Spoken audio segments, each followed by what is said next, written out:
Hello dear students, good morning. In the last video, we were discussing about the Rutherford atomic model and Bohr's atomic model. Today we will be discussing and derive an expression for radius of an electron in nth orbit of hydrogen atom by using Bohr's atomic model. For this, we have to consider an atom. It has a nucleus of charge Ze. Here Z is nothing but a charge of the nucleus here. Electron of charge minus C. Here M represents the mass of the electron. V represents the orbital velocity of the electron. Small r represents the radius of the electron. In order to derive an expression for radius of an electron orbit in the nth orbit of hydrogen atom. Nth orbit of hydrogen atom. First, we consider an electron of charge minus E of mass m, which is revolving around the nucleus with the orbital velocity v. The charge of the nucleus is plus Ze, where Z is nothing but a atomic number, or it represents the number of protons in the nucleus. E represents the charge of the proton. R represents the radius of the electron orbit. So here once again I repeat the consideration. Consider an electron of charge minus E, mass m, it revolving around the nucleus of charge plus Ze with the radius r, and the orbital velocity of the electron is v. So here we know that according to Rutherford atomic model, I already told that electron revolving around the nucleus. Here electron revolving around the nucleus, there must be a centripetal force. That centripetal force is provided by the necessary centripetal force is provided by the Coulomb force of attraction between nucleus and electron, because electron is a negatively charged particle, proton nucleus is a positively charged core. Therefore, there must be a force of attraction. That electrostatic force of attraction between electron and nucleus is that provides the necessary centripetal force. Therefore, here Fc is nothing but that is Fc, centripetal force. Fc is equal to the electrostatic force. Fe is nothing but the electrostatic force of attraction between electron and nucleus. We know that the centripetal force is nothing but here F is equal to, or Fc is equal to m v square by r, where m is the mass of the electron, v is the orbital velocity of the electron, r is the radius of the electron orbit. Therefore, m v square by r represents the expression for centripetal force. Next, according to Coulomb's law, we know that the force between the two charges is nothing but 1 by 4 pi epsilon naught q1 q2 by r square, where q1 is nothing but a charge of the nucleus. Therefore, Ze, q2 is nothing but here charge of the electron, that is taken as here E, because the force is always positive. We are taking the magnitude of the force. Therefore, here Ze into E represents q1 q2 divided by r square. R is nothing but here the distance between electron and nucleus. That distance is nothing but here radius. Therefore, 1 by 4 pi epsilon naught Ze into E by r square represents the electrostatic force of attraction between electron and the nucleus. So next, here R1R and here R1R is get cancelled. Cross multiply R here. Therefore, m v square into R is equal to Z into E square. Therefore, Z E square divided by 4 pi epsilon naught. R is cross multiplied here. Therefore, m v square R is equal to Z E square whole divided by 4 pi epsilon naught into r. This is represents the equation number 1. Next, we are using the Boas quantization rule. We know that according to Boas quantization rule, the orbital angular momentum mvr represents the orbital angular momentum, that is equal to the integral, where n represents the integral multiple of h by 2 pi. Integral multiple of h divided by 2 pi. Squaring this equation on both sides, we get m square v square r square is equal to n square h square by 2 square, that is equal to 4 pi square. That is the equation number 2. Next, dividing equation number 2 by equation number 1. Here in the left side, equation number 1 has m square v square r square. In the left side, in equation number 1 is m v square r. Next is equal to the right side of the equation number 2 has n square h square 4 pi square divided by equation number right side of the equation number 1 z square z e square by 4 pi epsilon. After simplifying, see here m square,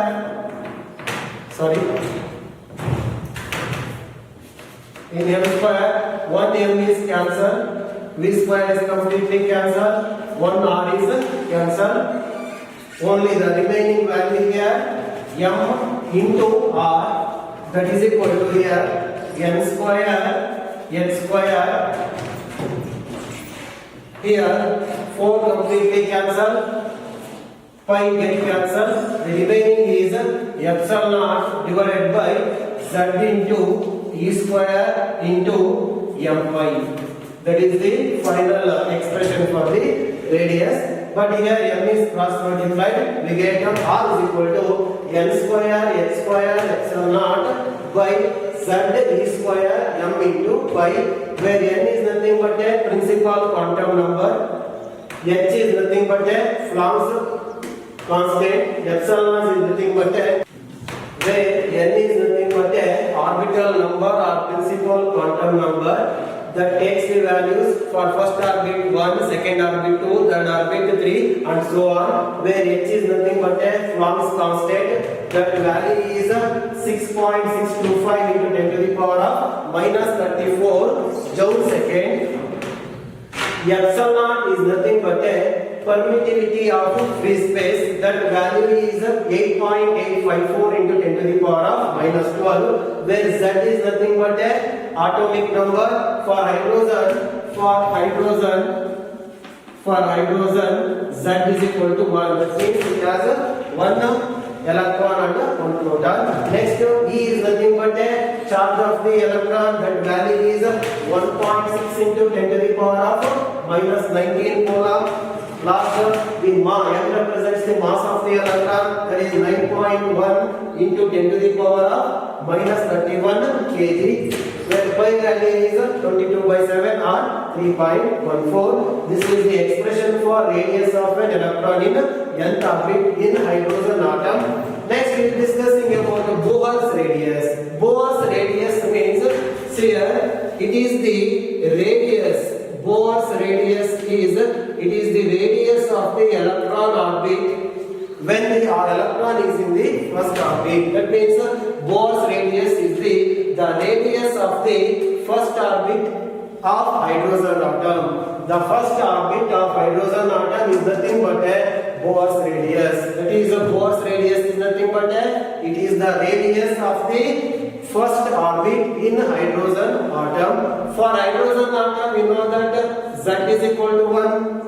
And for Bohr's radius, the value of n, the orbital number is n is equal to 1. Therefore, by using this relation, we get R1 is equal to, see here, n is equal to 1 because we are choosing the Bohr's radius.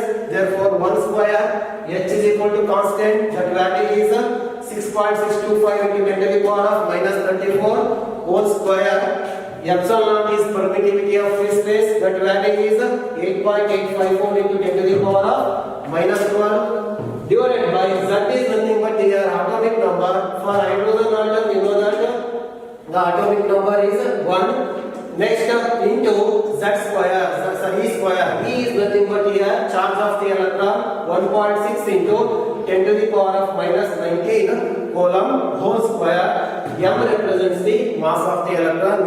We know that the mass of the electron is 9.1 into 10 to the power of minus 31 kg and the constant value pi is 3.14. Finally we get the Bohr's radius value, that is 0.53 into 10 to the power of minus 10 meter, or it is 0.53 Armstrong. Directly we write the Bohr's radius value is 0.53 Armstrong. 0.53 Armstrong. Here the expression for radius in electron in nth orbit is Rn is equal to n square h square epsilon naught by z e square m into pi. Here h is constant, epsilon naught is also constant. See, for hydrogen atom z is also constant. For charge of the electron is also constant. M and pi is also constant. Therefore, finally here we observe that the radius of the electron orbit in hydrogen atom is directly proportional to the square of the principal quantum number. Square of the principal quantum number. If we plot the graph of the principal quantum number versus the radius of the electron in hydrogen atom, we get the graph like this. That is, the radius exponentially increases. This is the relation between the principal quantum number or orbital number with the radius. This is the one of the important concept in your syllabus. Next, here say that for the hydrogen-like atoms, and this equation is also, we know that the Bohr's radius R1 is equal to 0.53 Armstrong. That means the radius of the electron orbit in the first orbit of the hydrogen atom is R1 is equal to 0.53 Armstrong.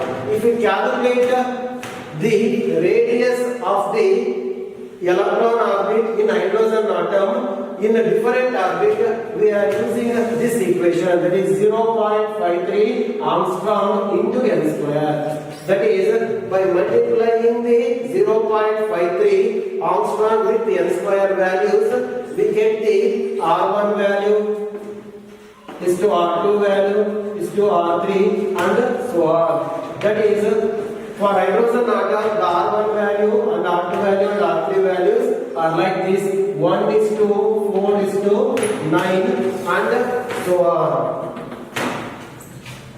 This relation indicates that the radius goes on increases with the increase of the orbital or principal quantum number, but it also indicates that the orbitals, the orbits are not equally spaced. The orbits are not equally spaced.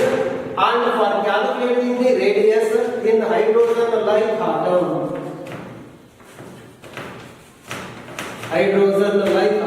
for example, beryllium, lithium, so on. For the we are using the relation R is equal to 0.53 Armstrong into n square whole divided by z. For example, here beryllium z is equal to 2, for lithium z is equal to 3, for hydrogen z is equal to 1. Therefore, by using this equation, we can calculate the radius of the radius of the electron in hydrogen-like atoms. Finally, by this relation, we can conclude that the radius of the electron orbit in any atom is directly proportional to the square of the principal quantum number.